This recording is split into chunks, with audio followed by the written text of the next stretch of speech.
Hello बच्चों, मैं स्मिता बिजलवान स्वागत करती हूँ आपका आईसीटी वर्चुअल क्लासरूम में।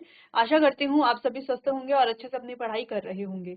बच्चों, आज हम पढ़ने जा रहे हैं क्लास 9th की साइंस, और क्लास 9 साइंस में हमारा चैप्टर चल रहा था exploring mixtures and their separation.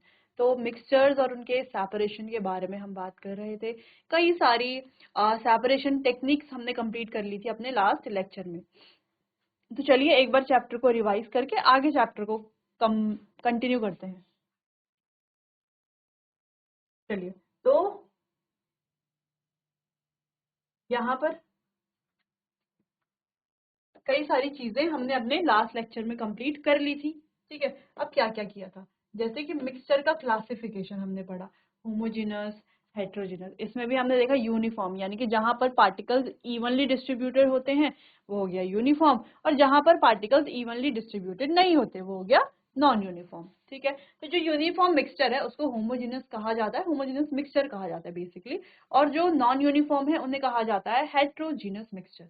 ठीक है, चलो, तो ये जो मिक्सचर्स है, तो ये मिक्सचर्स ही हैं। ठीक है, यानी कि ये होमोजेनस है या हेट्रोजेनस है, ये क्या होते हैं, मिक्सचर होते हैं। जबकि अगर हम एलिमेंट और कंपाउंड की बात करें तो वो प्योर सब्सटेंस होते हैं। तो तुम्हें डिफरेंस क्या है, देखो, मिक्सचर जो एक से ज्यादा कंपोनेंट से, कंपाउंड से मिलकर के बने हुए हैं, और जैसे यहाँ पर सैंड और वाटर का देखें या सॉल्ट और वाटर का मिक्सचर देखें हम, तो सॉल्ट एक अलग कंपाउंड है, वाटर एक अलग कंपाउंड है, तो दो अलग कंपाउंड से मिलकर के मिक्सचर बना हुआ है, दो अलग चीजों से मिलकर के मिक्सचर बना है। जबकि जो प्योर सब्सटेंस होते हैं वो एक ही तरह के पार्टिकल से मिलकर के बनते हैं। जैसे एलिमेंट्स है हमारे, जैसे आयरन है, गोल्ड है। ठीक है, तो ये एक ही तरह के एलिमेंट से मिलकर के, एक ही तरह के एटम से मिलकर के बनते हैं, इसीलिए इन्हें क्या बोलेंगे हम, एलिमेंट और प्योर सब्सटेंस तो बोल ही रहे हैं। ठीक है, लेकिन जब हम कंपाउंड की बात करते हैं, जैसे H2O एक कंपाउंड है या NaCl एक कंपाउंड है, तो कंपाउंड को भी हम प्योर सब्सटेंस ही बोलेंगे। तो ऐसा क्यों है कि कंपाउंड को तो प्योर सब्सटेंस बोल रहे हैं, लेकिन इनको जो है, इन दो कंपाउंड को जब मिला देंगे तो मिक्सचर बोल रहे हैं। ऐसा क्यों? ऐसा इसीलिए क्योंकि यहाँ पर जो रेशियो है, प्रोपोर्शन है, वो फिक्स्ड नहीं है। जबकि जो NaCl है उसका रेशियो क्या है, फिक्स्ड प्रोपोर्शन में हमेशा होता है, फिक्स्ड रेशियो है, इसीलिए वो प्योर सब्सटेंस है। और ये जो कंपाउंड है ये एक से ज्यादा एलिमेंट से मिल करके बनते हैं। सिंपल सिंपल चीजें थी जो हमने पहले डिस्कस कर लिया था अपने लास्ट लेक्चर में। अब यहाँ पर आप देख पा रहे होंगे 3 अलग अलग सॉल्यूशन लिए गए हैं, लगभग ट्रांसपेरेंट ही दिख रहे हैं। कोई जो है लाइट को, कोई जो है लाइट को पास करवा रहा है, यानी कि लाइट रेज जो है इसके थ्रू पास हो रही है, लाइट स्कैटर हो रही है, और जिससे लाइट का जो पाथ है वो विजिबल है। ठीक है, लेकिन कहीं कहीं पर आप देख रहे हो, कहीं कहीं पर तो विजिबल है, जैसे यहाँ पर लाइट का पाथ विजिबल है, लेकिन यहाँ पर लाइट का पाथ विजिबल नहीं है। अगर आप ध्यान से देखो, तो इसको जूम कर लेते हैं, तो अगर आप यहाँ पर देखो तो यहाँ पर क्लियरली लाइट का पाथ हमें दिख रहा है, यहाँ पर भी क्लियरली लाइट का पाथ हमें दिख रहा है। लेकिन अगर हम यहाँ पर देखें तो यहाँ से दिख तो रहा है कि यहाँ लाइट आ रही है, लेकिन यहाँ पर रास्ता जो है लाइट का वो नहीं दिख रहा। तो ये होता किसकी वजह से, ये टॉपिक हमें आज पढ़ना है वैसे तो ये होता है लाइट की स्कैटरिंग की वजह से, है ना, कि लाइट जहाँ पर स्कैटरिंग होगी वहां पे हमें लाइट का पाथ दिखेगा। सिंपल टिंडल इफेक्ट हम आगे पढ़ेंगे, उसके बारे में हम बात कर रहे थे यहाँ पर। तो अगर हम देखें, अगर हम बात करें सॉल्यूशंस की, तो सॉल्यूशंस क्या होते हैं, होमोजेनस मिक्सचर्स होते हैं। ठीक है, तो जो सॉल्यूशंस होते हैं वो लाइट को पास, मतलब वहां पर जो है लाइट का पाथ हमें विजिबल नहीं होता। ठीक है, तो ये पक्का होमोजेनस होगा क्योंकि यहाँ पर लाइट का पाथ विजिबल नहीं है। जो हेट्रोजेनस होते हैं वहां पर लाइट का पाथ विजिबल होता है, क्योंकि वो कंपोनेंट क्या होते हैं, अच्छे से इवनली डिस्ट्रीब्यूटेड नहीं होते, जिस वजह से वो लाइट की स्कैटरिंग करवाते हैं और लाइट का पाथ वहां पर हमें दिखता है। जैसे ये दोनों है, बी और सी वाला, तो ये जो BC है दोनों, तो यहाँ पर हमें क्या दिख रहा है, लाइट का पाथ विजिबल है, यानी कि ये दोनों पक्का क्या होंगे, हेट्रोजीनस होंगे। ठीक है, तो समझ में आ रहा है होमोजीनस और हेट्रोजीनस में क्या डिफरेंस है, और कौन लाइट का पाथ शो करता है, कौन नहीं करता है। चलो आगे बढ़ते हैं।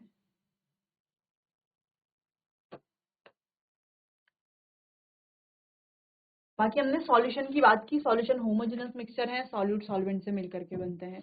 सॉल्यूट कौन सा है, सॉल्वेंट कौन सा। अगर हम बात करें सॉल्यूट की, तो जो घुल रहा है वो सॉल्यूट, और जो घोलता है वो सॉल्वेंट। जैसे नमक और पानी की बात करें तो नमक घुल रहा है, पानी घोल रहा है, तो नमक क्या हो गया, सॉल्यूट, और वाटर क्या हो गया, सॉल्वेंट। लेकिन अगर हम सॉलिड और लिक्विड का केस लें, अगर हमारे पास अगर हमने सॉलिड लिया है, सॉलिड हमेशा क्या होगा, सॉल्यूट होगा, और लिक्विड क्या होगा, जो वाटर है वो हमेशा क्या होगा, सॉल्वेंट होगा, ठीक है।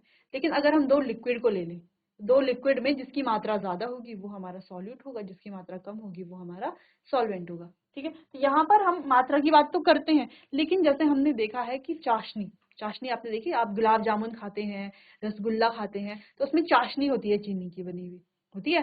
तो उस चाशनी में जो चाशनी बनती कैसी है, हम चीनी जो है वो ज्यादा अमाउंट में डालते हैं और उसमें पानी जो है कम अमाउंट में डालते हैं, तब चाशनी बनती है, ठीक है। तो पानी कम अमाउंट में है, लेकिन फिर भी पानी वहां पर क्या है, सॉल्वेंट है, वही तो घोल रहा है चीनी को, ठीक है। तो पानी क्या है, सॉल्वेंट है, और चीनी क्या है, एज अ एक सॉल्यूट है, ठीक है। दोनों केस में अगर वो ज्यादा भी है अमाउंट में चीनी या कम भी है तो भी वो सॉल्यूट ही है, ठीक है। तो ये एक इंपॉर्टेंट केस बन जाता है जो हम पहले भी पढ़ चुके हैं, ठीक है। बाकी रिवाइज ही कर रहे हैं अभी तो हम इसको। बाकी अगर हम बात करें, दो लिक्विड का सॉल्यूशन है, ठीक है, दो लिक्विड का सॉल्यूशन, मान लो हमने अल्कोहल और वाटर का एक सॉल्यूशन बनाया, तो अल्कोहल क्या है, यहाँ पर अल्कोहल और वाटर दोनों में से पता कैसे चलेगा कौन सा सॉल्यूट है कौन सा सॉल्वेंट है, तो उनकी अमाउंट से पता चलेगा, जिसकी अमाउंट ज्यादा है वो सॉल्वेंट है, जिसकी अमाउंट कम है वो सॉल्यूट। मान लीजिए अल्कोहल की या वाटर की किसी एक की अमाउंट ज्यादा है तो वो सॉल्वेंट होगा, किसी एक की अमाउंट कम है तो वो सॉल्यूट होगा, ठीक है, डिपेंड करेगा। बाकी जैसे ORS की बात करें हम, ORS कितनी सारी चीजों को मिल करके बनता है, ठीक है, लेकिन फिर भी वो हमें ट्रांसपेरेंट ही दिखता है क्योंकि सारी चीजें उसमें अच्छे से डिजोल्व हो जाती है, यूनिफॉर्मली डिजोल्व होती है, ठीक है। चलो, बाकी हमने कुछ कंसंट्रेशन टर्म्स यहाँ पर देखे थे, ठीक है, mass by mass, mass by volume, ठीक है, और वॉल्यूम बाय वॉल्यूम परसेंटेज। चलो, फिर हमने सॉल्युबिलिटी की बात की, सॉल्युबिलिटी यानी कि घुलनशीलता। अब अगर हम सॉल्युबिलिटी की बात करें तो सॉल्युबिलिटी इंक्रीज होती है विद इंक्रीज इन टेम्परेचर, यानी कि जैसे जैसे टेम्परेचर बढ़ता है सॉल्युबिलिटी भी बढ़ती है, ठीक है।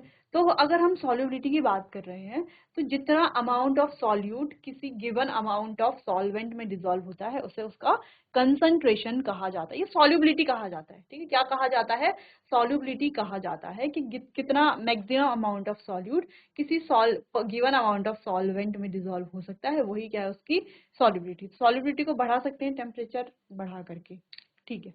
अब दूसरी चीज ये है कि अगर हम कोई सॉल्यूशन बना रहे हैं तो जितना, अगर हमने उसमें सॉल्यूट डाला और अभी हम उसमें और सॉल्यूट डाल रहे हैं क्योंकि और सॉल्यूट उसमें घुल सकता है, अभी उसकी कैपेसिटी और सॉल्यूट घुलने की है गिवन सॉल्वेंट की, तो उस सॉल्यूशन को कहा जाएगा अनसैचुरेटेड, ठीक है। और अगर हमने उसमें सॉल्यूट हम डालते गए एक पॉइंट ऑफ टाइम ऐसा आया कि जो सॉल्वेंट है सॉल्यूट है अब उसमें और नहीं घुल सकते, यानी कि अब हम उसमें और सॉल्यूट नहीं घोल सकते, तो उस समय उसे कहा जाएगा कि ये कैसा है, सैचुरेटेड है। कैसा है, सैचुरेटेड है। तो समझ में आया डिफरेंस सैचुरेटेड और अनसैचुरेटेड में, ठीक है। बाकी ये पढ़ लिया था हमने लास्ट लेक्चर में।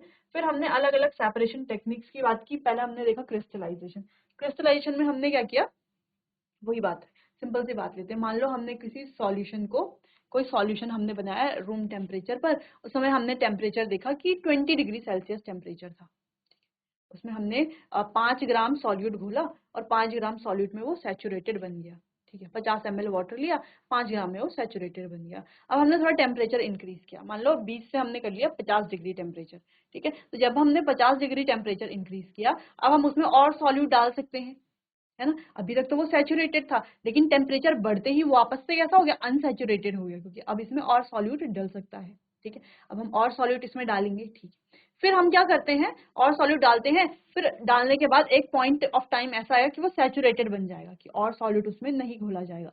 फिर हम क्या करते हैं, 50 डिग्री से टेम्परेचर वापस से और बढ़ाते हैं, 70 डिग्री सेल्सियस तक ले जाते हैं। हम टेम्परेचर को हमने और बढ़ाया, यानी कि सॉल्युबिलिटी और बढ़ गई। अब जो सॉल्यूशन कैसा था, सैचुरेटेड हो चुका था, वो वापस से अनसैचुरेटेड बन जाएगा 70 डिग्री सेल्सियस पर, ठीक है। हम 3 अलग अलग टेम्परेचर की बात कर रहे हैं, तो 70 डिग्री पर वो और ज्यादा अनसैचुरेटेड बन जाएगा। फिर अब हम उसमें और सॉल्यूट घोल सकते हैं। तो चलो, अब हमने उसमें और सॉल्यूट घोल दिया, तो मान लीजिए 50 ml था, पहले उसमें केवल 5 ग्राम घुल रहा था, फिर टेम्परेचर बढ़ाने पर 15 ग्राम घुला, और टेम्परेचर और बढ़ाने पर 70 डिग्री तक बढ़ाने पर उसमें जो है 20 ग्राम सॉल्यूट जो है वो डिजोल्व हो गया 50 ml में, ठीक है। 50 ml ऑफ वाटर या सॉल्वेंट जो भी हमने लिया। अब क्या करते हैं, हम इसे वापस से कूल करने के लिए रख देते हैं, और जो इसका पहले वाला टेम्परेचर था 20 डिग्री सेल्सियस, उस पर हम उसको छोड़ देंगे जब तक वो 20 डिग्री सेल्सियस नहीं आ जाता। अब होगा क्या, हमने हीट तो कर लिया, ठीक है, सॉल्युबिलिटी बढ़ाई थी, लेकिन जब टेम्परेचर कम होगा तो जो सॉल्यूवेंट की जो सॉल्युबिलिटी है वो भी क्या होगी, वो सॉल्युबिलिटी को धीरे धीरे क्या करेगा, लूज करेगा। वो सॉल्युबिलिटी कम भी तो होगी, फिर वो 50 पे आएगा तो सॉल्युबिलिटी कम होगी, 20 पे आएगा तो और कम हो जाएगी। तो जैसे ही वो 20 डिग्री पर वापस से आता है, इतना हीट होने के बाद 70 डिग्री से वापस जंप करता है ना, कि वापस धीरे धीरे करके 20 डिग्री पर आता है, तो जो सॉल्वेंट है उसकी कैपेसिटी तो केवल 5 ग्राम घुलने की थी, लेकिन अब उसमें 20 ग्राम सॉल्यूट है। ठीक है, तो जो 15 ग्राम सॉल्यूट है वो क्या हो जाता है, क्रिस्टलाइज हो जाता है। 5 ग्राम तो घुला हुआ है, 15 ग्राम क्या हो जाएगा, क्रिस्टलाइज हो जाएगा। तो इस तरीके से क्रिस्टल्स बनते हैं और इस प्रोसेस को क्रिस्टलाइजेशन कहा जाता है। सिंपल सी प्रोसेस है, यहाँ पे हमने समझ लिया था। ठीक, फिर हमने यहाँ पे क्रिस्टलाइजेशन प्रोसेस का एक एग्जाम्पल देख लिया था। फिर क्या करते हैं, हम हीट करते हैं, फिर इसको क्या कर लेते हैं, फिल्टर पेपर से फिल्टर कर लेते हैं ताकि इसमें कोई इम्प्योरिटीज ना रहे। फिर इसको छोड़ देते हैं कूल डाउन होने के लिए। फिर इस तरीके से हमें क्रिस्टल मिल जाते हैं। इन क्रिस्टल को हम रिंस करके अलग से सेपरेट कर लेते हैं, तो हमें अच्छे से क्रिस्टल मिल जाते हैं। ठीक, ये मेथड हो गया।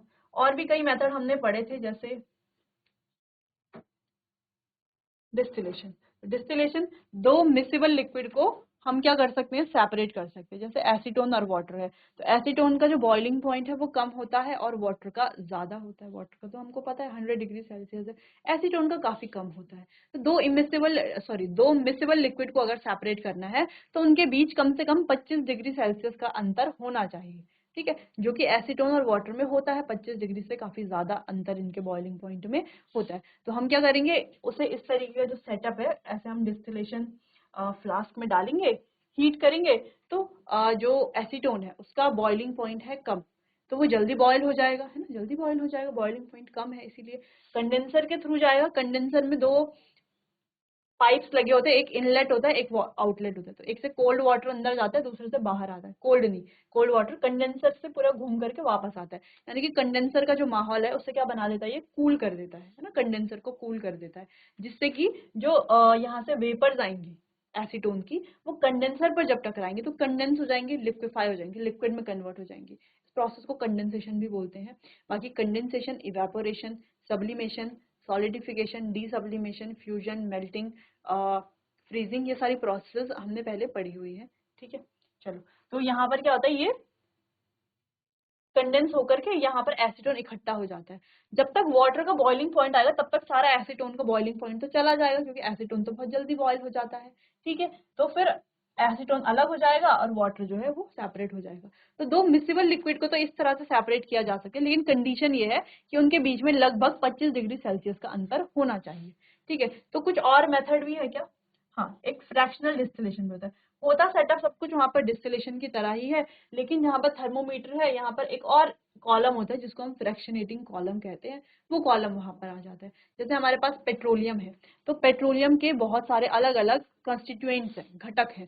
ठीक है, जैसे पेट्रोलियम से हमें पेट्रोल मिलता है, डीजल मिलता है, लुब्रिकेटिंग ऑयल मिलता है, बिटुमिन मिलता है, पैराफिन वैक्स मिलता है, और भी बहुत सारी चीजें मिलती हैं हमें पेट्रोलियम से। ठीक है, अब जो इतनी सारी चीजें कैसे मिलेंगी एक पेट्रोलियम से, क्योंकि इन्हें सेपरेट करना पड़ेगा। कैसे करेंगे इनको सेपरेट, कैसे इनका पृथक्करण करेंगे, कैसे करते हैं, फ्रैक्शनल डिस्टिलेशन से, जो डिस्टिलेशन की तरह ही है, ऐसे हीट करते हैं। वो जो फ्रैक्शनेटिंग कॉलम होता है वहां पर जिसका जितना बॉइलिंग पॉइंट है वो जाकर के सेपरेट हो जाते हैं।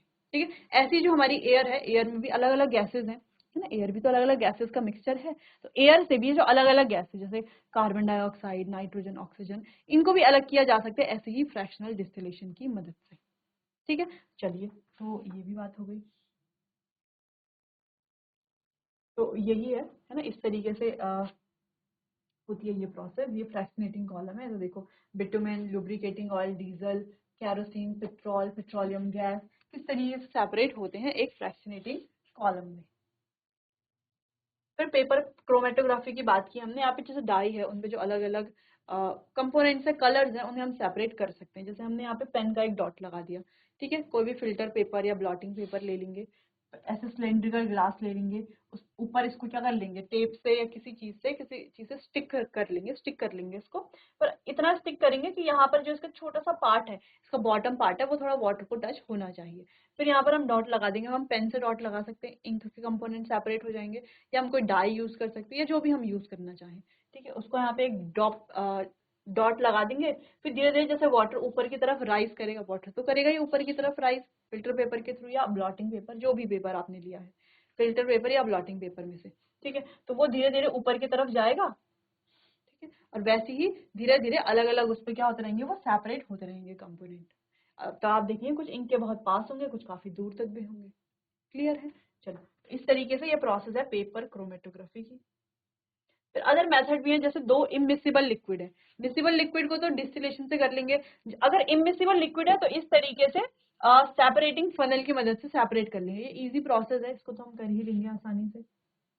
चलो ये भी हमने पढ़ लिया था। फिर सब्लिमेशन हमने देख लिया, सब्लिमेशन प्रोसेस जहाँ पर सॉलिड से डायरेक्टली गैस में चेंज होता है, जैसे नेफ्थलीन है या कैम्फर है हम यूज करते हैं, तो कैम्फर को जैसे ही हम जलाते हैं तो सॉलिड से डायरेक्ट गैस में चेंज हो जाता है। या नेफ्थलीन है, उसको तो जलाएंगे भी नहीं हम, बिना जले हुए भी वो डायरेक्ट सॉलिड से गैस में चेंज हो जाता है, ठीक है। तो इस तरीके से हम अगर नेफ्थलीन और हीट सॉरी कैम्फर और अगर हम सैंड का कोई मिक्सचर है उसको हीट कर रहे हैं, तो जो कैम्फर है वो तो क्या हो जाएगा, इवेपोरेट हो जाएगा, वेपर्स बन जाएंगे, और ग्लास, ये जो ग्लास फनल है इसके सरफेस पर चिपक जाएंगे, स्टिक हो जाएंगे। तो हम अलग कर सकते हैं इनको भी, ये भी एक मेथड था। बाकी इवेपोरेशन, सब्लिमेशन, कंडेंसेशन, तीनों क्या होते हैं, तीनों में क्या डिफरेंस है वो देख लिया था। इवेपोरेशन, कंडेंसेशन दोनों प्रोसेस एक दूसरे के अपोजिट है, ठीक है। क्योंकि इवेपोरेशन में लिक्विड से गैस बनती है, कंडेंसेशन में लिक्विड से, सॉरी इवेपोरेशन में लिक्विड से गैस बनती है और कंडेंसेशन में गैस से लिक्विड। क्लियर है? चलो, बाकी सब्लिमेशन सॉलिड से डायरेक्टली गैस।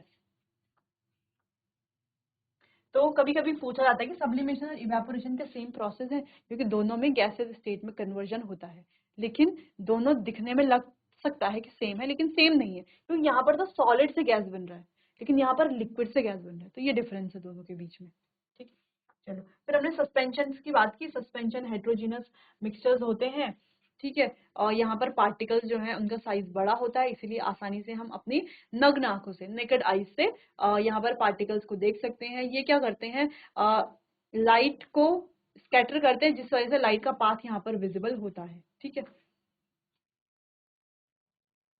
तो मड को वापस वाटर से कैसे सेपरेट करेंगे, है ना, मड को सेपरेट करना है अगर पानी से, तो कैसे सेपरेट करेंगे।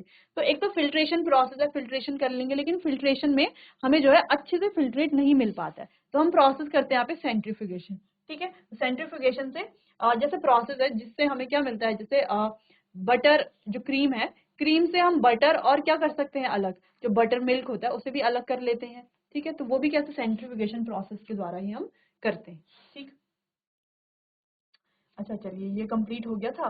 फिर हमने कोआगुलेशन देख लिया था। कोआगुलेशन में हमें कोई कोआगुलेंट की जरूरत होती है, जैसे कि एलम, ठीक है। अगर हमने सेपरेट कर लिया है किसी फिल्टर पेपर की मदद से, फिल्ट्रेशन टेक्निक से, तो भी हमें काफी सारे डस्ट पार्टिकल्स उसमें देखने को मिलेंगे मिट्टी के, ठीक है। अगर हमने मडी वाटर को सेपरेट कर भी लिया है तो थोड़ा बहुत, तो हम क्या करते हैं, अगर थोड़ा बहुत इम्प्योरिटी है, ठीक है, जो बहुत ज्यादा फाइन पार्टिकल्स हैं जिनको हम रिमूव नहीं कर पा रहे हैं, तो वहां पर हम कोआगुलेंट की कोगुलेंट का यूज करते हैं। कोगुलेंट जैसे कि एलम है, तो इसको जब हम डालेंगे मिक्सचर में, ठीक है, जिसको हम सेपरेट कर चुके हैं वैसे तो, लेकिन फिर भी उसमें फाइन पार्टिकल्स होते हैं इम्प्योरिटीज के, तो ये इम्प्योरिटीज क्या होती हैं, ये जो एलम है उस पर चिपक जाती है, स्टिक कर जाती है, सारी इम्प्योरिटीज चिपक करके एक जगह पर बैठ जाती है, ठीक है, जिससे हम इसको रिमूव कर सकते हैं और हमें जो है यहाँ पर सेपरेशन मिल जाएगा, ठीक है। बाकी कोलॉइड की अगर हम बात करें तो कोलॉइड भी हेट्रोजीनस ही होते हैं, ठीक है। कोलॉइड और सॉल्यूशन जो है थोड़ा बहुत एक जैसे लगते हैं हमें, क्योंकि कोलॉइड के पार्टिकल्स भी छोटे होते हैं और सॉल्यूशन के पार्टिकल्स भी छोटे होते हैं, लेकिन सॉल्यूशन जो है वो लाइट को स्कैटर नहीं करता, लाइट का पाथ वहां पर विजिबल नहीं होता, जबकि कोलॉइड में लाइट का पाथ विजिबल होता है, ठीक है। चलिए, ये कंप्लीट हो गया था। अब बात करते हैं हम टिंडल इफेक्ट के बारे में, कि टिंडल इफेक्ट क्या है। जैसे हमने देखा स्कैटरिंग ऑफ लाइट, उसी को क्या बोलते हैं, टिंडल इफेक्ट। चलो, बाकी यहाँ पर डिस्कस करते हैं थोड़ा सा। What happened when a thin beam of laser light, when it was passed through the beakers containing the mixture, you might have observed the path of light beam was not visible in solution। तो ये यहाँ पर बात हो रही है, जो हमने स्टार्टिंग में जो एक्सपेरिमेंट देखा था, तो कहीं से तो लाइट की बीम जो है वो हमें दिख रही थी और कहीं पर नहीं दिख रही थी, तो उसी की बात यहाँ पर हो रही है, ठीक है। इन mixture C2 the path of light was visible indicating that the particles scatter the light through the mixture appeared homogeneous। तो यहाँ पर क्या लग रहा था कि जब हमने ए बी सी मिक्सचर देखे थे वहां पे पीछे, ठीक है, तो ए वाला जो सॉल्यूशन था, बी वाला हमारे पास सस्पेंशन था और सी वाला कोलॉइड था। तो सी वाला जो है वो सॉल्यूशन की तरह दिख रहा था क्योंकि वहां पार्टिकल्स विजिबल नहीं थे, ठीक है। लेकिन वो पार्टिकल्स क्या है, लेकिन है तो वो हेट्रोजीनस ही ना, होमोजीनस थोड़ी ना है तो वो हेट्रोजीनस ही। तो वहां पर जो पार्टिकल्स हमें भले ही हमें दिखाई ना दे रहे हैं वो पार्टिकल्स, लेकिन वो पार्टिकल्स क्या करते हैं, लाइट को स्कैटर करवाते हैं और लाइट का पाथ हमें वहां पर विजिबल होता है, ठीक है। तो आपने कभी देखा होगा, तो ये जो लाइट, ये स्कैटरिंग ऑफ लाइट है by particles is known as Tyndall effect. तो क्या कहा जाता है, टिंडल इफेक्ट कहा जाता है, जिसे डिस्कवर एक्सप्लेन किया था फर्स्ट जॉन टिंडल ने, उन्हीं के नाम पे इसका नाम भी पड़ा, टिंडल इफेक्ट। अच्छा, ये इफेक्ट कब कब दिखता है, जैसे स्टेडियम में जो लाइट है वो हमें दिख रही है, एक ही जगह पर आ रही है, तो ये भी क्या है, टिंडल इफेक्ट का एक एग्जांपल। इसके अलावा दिखती है ये light, light enters a dark room through a small hole. तो कोई रूम है वो डार्क है और उसके पास एक छोटा सा होल है, उस होल से आप देखते हो कि ऐसे लाइट आती है, लाइट की पूरी रे आपको दिखाई देती है ना। मान लीजिए एक पूरा खुला हुआ रूम है, ठीक है, उसमें खिड़की भी है, दो खिड़कियां है, एक दरवाजा है, सब ओपन है, तो वहां से आपको लाइट की रे दिखाई देगी क्या, नहीं दिखाई देगी, ठीक है। लेकिन अगर कोई डार्क रूम है और उसमें एक छोटा सा होल है, उस होल से स्ट्रेट आती हुई लाइट आपको दिखेगी, ठीक है। तो यानी कि ये भी क्या है, टिंडल इफेक्ट का एक एग्जाम्पल है। तो इसके दो फेज होते हैं कोलॉइड के, डिस्पर्स्ड फेज और डिस्पर्जन मीडियम।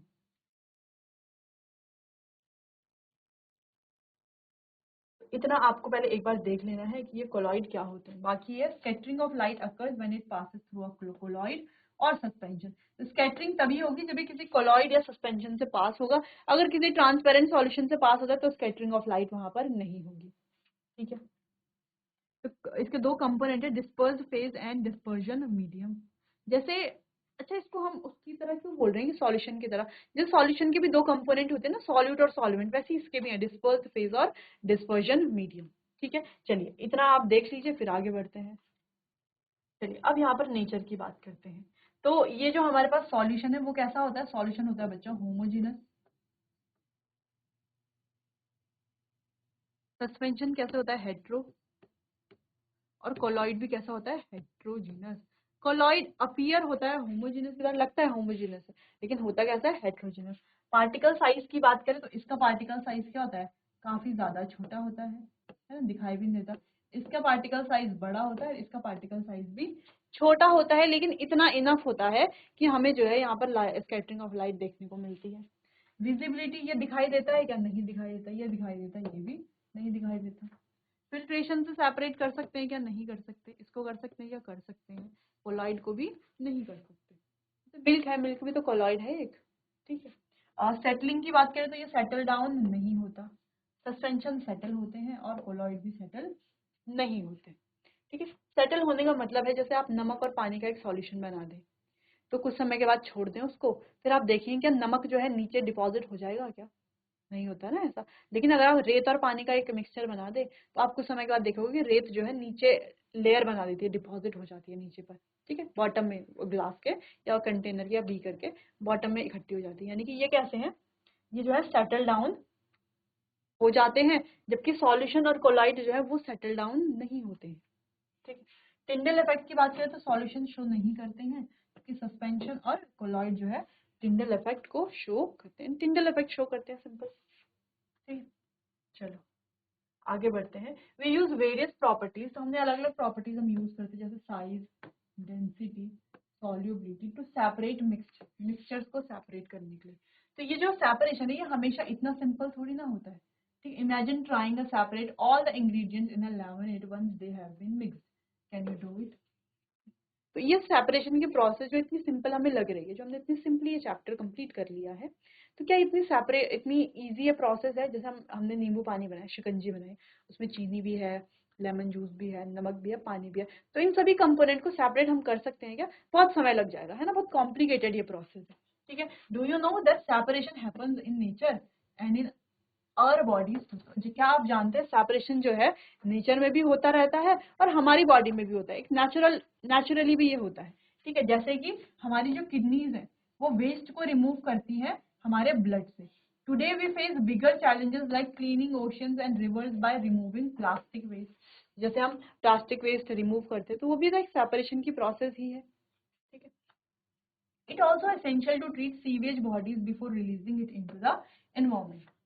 तो सीवेज वाटर को भी जैसे हम क्या करते हैं, जो सीवेज वाटर है, ठीक है, उसको भी तो हम ट्रीट करते हैं पहले, है ना। सीवेज ट्रीटमेंट प्लांट जिसे कहा जाता है, जो हमने अपनी प्रीवियस क्लासेस में पढ़ा है, क्लास 7-6 में आई थिंक हमने पढ़ा है सीवेज ट्रीटमेंट के बारे में। तो वहां पर भी जो वाटर है उसमें इतनी सारी इम्प्योरिटीज है, ऑर्गेनिक, इनऑर्गेनिक, ठीक है, इतनी सारी इम्प्योरिटीज है, उनको सेपरेट करना, फिर सेपरेट करके फिर जो है उसे वाटर बॉडीज है उसमें छोड़ा जाता है, ठीक है।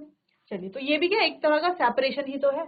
सीवेज ट्रीटमेंट में बहुत सारे स्टेप्स होते हैं, जैसे कि सेडिमेंटेशन, कोआगुलेशन, फिल्ट्रेशन, अलग अलग स्टेप जो हमने इस चैप्टर में डिस्कस कर लिए हैं। Clean water obtain in this way can be reused for flushing toilets और वाटरिंग प्लांट्स। तो यहाँ से जो वाटर मिलता है इसको हम कई चीज़ों में यूज कर सकते हैं, जैसे हम मॉपिंग के लिए या टॉयलेट फ्लशिंग के लिए, प्लांट वाटरिंग के लिए, कई चीज़ों के लिए हम यूज कर सकते हैं। Another important task is sorting और segregating the waste at home. एक इम्पॉर्टेंट टास्क ये भी है कि हम जो वेस्ट हमारे घरों में होता है तो उसे सेग्रीगेट करना, वो भी तो एक तरह का सेपरेशन ही है। जैसे हम करते हैं ना, गीला कूड़ा अलग, सूखा कूड़ा अलग, है ना। जो हमारे वेजिटेबल्स के पील्स है उनको अलग, जो प्लास्टिक का कूड़ा है उनको अलग, तो ये भी क्या एक तरह का सेपरेशन ही है। Dry waste such as plastic, paper, glass, metal can be recycled, while wet like food scrap, vegetable peels can be composed. Researchers are also finding ways to recover valuable materials such as lithium from old batteries in mobile phone and laptops. तो simple सी बात है, तो यहाँ पर भी हम क्या करते हैं, सेपरेशन करते हैं। चलो, by improving the method for separating waste and recycling metals you can help make the world clean, healthier and more sustainable. तो हम क्या कर सकते हैं, इस तरह से अपने घरों से स्टार्ट करके सेपरेशन की प्रोसेस से वर्ल्ड को एक बेटर प्लेस ऑफ लिविंग बना सकते हैं, ज्यादा क्लीनर बना सकते हैं, हेल्थियर बना सकते हैं और ज्यादा सस्टेनेबल बना सकते हैं, ठीक है। तो ये जो सेपरेशन की प्रोसेस है ये हमारी डेली लाइफ से लेकर के हमारी जो स्कूल लाइफ है वहां पर भी इम्पोर्टेंट है, हर जगह इम्पोर्टेंट है, ठीक है। तो ये चैप्टर बच्चों हमारा कंप्लीट होता है। तो आज के लिए बस इतना ही, मिलते हैं अपने आने वाले अगले सेशन में, तब तक के लिए आपका बहुत बहुत धन्यवाद।